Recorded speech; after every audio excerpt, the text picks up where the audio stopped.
മഹലിന്റെ ഒരു ഡാറ്റ നിങ്ങൾ ശേഖരിക്കണം. മഹലിന്റെ ഒരു ഡാറ്റ. മഹലിന്റെ കുറെ മെമ്പർമാരുണ്ടല്ലോ, ഒരു സമിതിയെ നിശ്ചയിക്കും. അവിടുത്തെ SKSSനെയോ SYSനെയോ ഒക്കെ ചുമതല ഏൽപ്പിക്കും. മനോഹരമായൊരു ഡാറ്റ ഉണ്ടാകും. മൊത്തം മഹലിന്റെ സ്ഥിതി വിവരണ കണക്കുകൾ നിങ്ങളുടെ ഓഫീസിന്റെ മേശപ്പുറത്തുണ്ടാകണം. ഒന്നുകിൽ കമ്പ്യൂട്ടറൈസ്ഡ് ചെയ്യണം, അത് കഴിയുമെങ്കിൽ സാമ്പത്തികമായി കഴിയുമെങ്കിൽ നിങ്ങളുടെ കമ്പ്യൂട്ടറിൽ കയറ്റണം.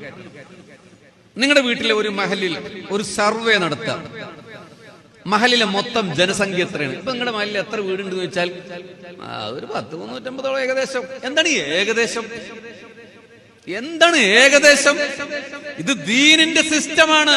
ഇത് വളരെ മനോഹരമായി ക്രിസ്ത്യാനികൾ നടപ്പിലാക്കിയിട്ടുണ്ടല്ലോ. നിങ്ങളൊരു ഇടവകയിലെ ഫാദറിനോടോ കമ്മിറ്റിക്കാരനോടോ ഇടവക വികാരിയോട് ചോദിക്കുക എത്ര ആളുണ്ട്, കൃത്യമായ എണ്ണം പറയും. നിങ്ങൾ ഇവിടുന്ന് പിരിഞ്ഞു പോകുമ്പോ നിങ്ങളുടെ മഹലിൽ എത്ര ഉണ്ട്? ഏകദേശം ഒരു 400. എന്താണ് ഏകദേശം? എന്താണ് ഏകദേശം? ആ സിസ്റ്റം തെറ്റാണ്. അതുകൊണ്ട് ഒരു ഡാറ്റ ബാങ്ക് ഉണ്ടാക്കണം. അവരുടെ ആരോഗ്യാവസ്ഥ, അതിൽ എത്ര കുട്ടികൾ പഠിക്കുന്നുണ്ട്, പഠിക്കാത്തവരുണ്ട്, എത്ര ഹയർ എഡ്യൂക്കേഷൻ പഠിക്കുന്നുണ്ട്, എത്ര ആളുകൾ സിവിൽ എഞ്ചിനീയറിംഗ് പഠിക്കുന്നുണ്ട്. 3 പോയിന്റ് നമ്പർ 3, ആർക്കാണ് ജീവകാരുണ്യ പ്രവർത്തനങ്ങൾക്ക് സാധ്യതയുള്ളത് എന്ന് വെച്ചാൽ കിടക്കുന്നുണ്ട് കുറെ ആൾ, കിടപ്പ് രോഗികൾ ഉണ്ടാവും.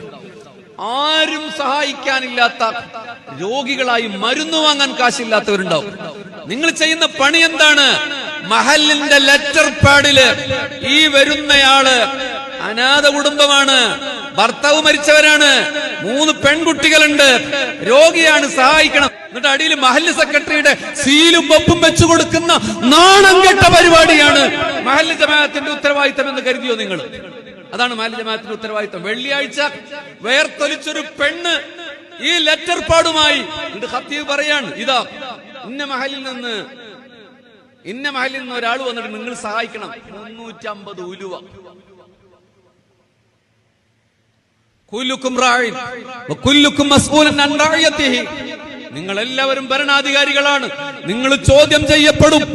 ഇൻഷാ അല്ലാഹ് ഉറപ്പിച്ചോളൂ, ഞാനും നിങ്ങളും ഖത്തീബും മഹല്ല് ജമാഅത്തും നാളെ അല്ലാഹുവിന്റെ വിചാരണയിൽ നീ ഏൽപ്പെടുത്ത ഉത്തരവാദിത്തം നിർവഹിക്കാത്തതിന്റെ പേര് ഒരടി മുന്നോട്ട് വെക്കാനാവാതെ വിറച്ചു പോകും.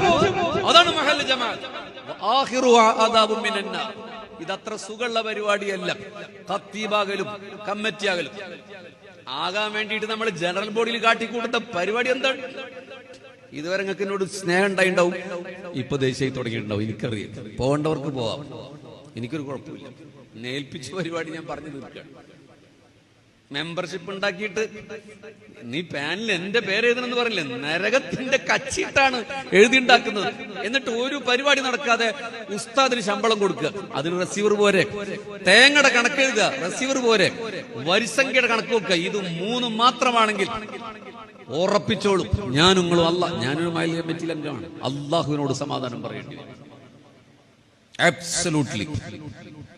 ഇതാർക്കെങ്കിലും ഈമാനികമായി മനസ്സിലാകുന്നുവെങ്കിൽ, നിങ്ങളുടെ ആരുടെയെങ്കിലും പ്രിവിലേജിനെ തകർക്കുന്നുവെങ്കിൽ നിങ്ങൾ എന്നോട് ദേഷ്യപ്പെടണ്ട. ഈമാൻ കൊണ്ടാണെങ്കിൽ നിങ്ങൾ ചിന്തിക്കും, ആ ചെക്കൻ പറയുന്നത് ശരിയാണല്ലോ, ഇത് അള്ളാന്റെ മുമ്പിൽ സമാധാനം പറയേണ്ടി വരുമല്ലോ. നോക്കൂ, റമദാനിലെ നമ്മുടെ ആൾക്കാര്, പ്രത്യേകിച്ച് ഞാനൊക്കെ ജോലി ചെയ്യുന്ന പ്രദേശങ്ങളില്, പാലക്കാട് നിന്ന് ആലത്തൂരിൽ നിന്ന് നമ്മുടെ ഉമ്മത്തിലെ പെണ്ണുങ്ങൾ ഇങ്ങനെ അലഞ്ഞു നടക്കുക. നോമ്പുണ്ടോ അല്ലാഹു ആലം, 10-20 ഉറുപ്യ കിട്ടാൻ വേണ്ടി അലഞ്ഞു നടക്കുക. എന്തുകൊണ്ടാണ് ആ സിസ്റ്റം ഉണ്ടായത്? ഈ ഒരു ഡാറ്റ ബാങ്ക് നിങ്ങൾ തയ്യാറാക്കിയാല് നിങ്ങളുടെ നാട്ടിലെ കാറ്റഗറൈസ് ചെയ്യുക, ABCD, എക്കോണമിക്കൽ കാറ്റഗറി എന്ന് വേണമെങ്കിൽ പേര് വെക്കാം. അതായത് നല്ല സമ്പന്നർ, പകുതി സമ്പന്നർ, ദാരിദ്ര്യം അനുഭവിക്കുന്നവർ, അതിദാരിദ്ര്യമുള്ളവർ, ഇങ്ങനെ കാറ്റഗറൈസ് ചെയ്താൽ സമ്പത്തുള്ളവന്റെ വീട്ടിൽ റമദാൻ 27-ന് മുമ്പിലെ പാത്രത്തിൽ നിന്ന് കൊടുക്കുന്ന 5 രൂപയല്ല സക്കാത്തെന്ന് ബോധ്യപ്പെടുത്തിയിട്ട് ഒരു 50 നല്ല പണക്കാരുണ്ടെങ്കിൽ അവരോട് നിങ്ങൾ പറയാം, നിങ്ങൾ ഇന്നയാൾക്കാണ് സക്കാത്ത് കൊടുക്കേണ്ടത്. നിങ്ങളുടെ മഹല്ലിലെ വളരെ പാവപ്പെട്ട 10-20 ആളുകളുടെ പേരെടുത്തിട്ട് ഈ 50ഓളം പണക്കാർക്ക് കൊടുക്കാൻ, നിങ്ങൾ ഇയാൾക്ക് മാത്രം സക്കാത്ത് കൊടുത്താൽ മതി. എന്താണ് സക്കാത്തിന്റെ സിസ്റ്റം? ഇക്കൊല്ലം സക്കാത്ത് വാങ്ങിയവൻ അടുത്ത കൊല്ലം സക്കാത്ത് വാങ്ങുക അല്ലേ ഹബീബിങ്ങളെ? ഈ കൊല്ലം സക്കാത്ത് വാങ്ങിയാൻ അടുത്ത കൊല്ലം വാങ്ങരുത്. ഇക്കൊല്ലം സക്കാത്ത് വാങ്ങുന്നവൻ ഒരുത്തന്റെ പണം കൊണ്ട് ഒരു ഓട്ടോറിക്ഷ വാങ്ങട്ടെ, അയാളത് ഓട്ടട്ടെ. അടുത്ത കൊല്ലം അയാൾ സക്കാത്ത് വാങ്ങാത്ത സിസ്റ്റം വരണം. ഇത് സുന്നത്ത് ജമാഅത്തിന്റെ മഹല്ല് ജമാഅത്തിന്റെ ഭാരവാഹികൾ നടക്കൂല നിങ്ങൾ കരുതരുത്. നടന്ന മഹല്ലുകളുണ്ട്, ഉറപ്പായിട്ടും നടന്ന മഹല്ലുകളുണ്ട്. ഒരു ഉദാഹരണം പറഞ്ഞത്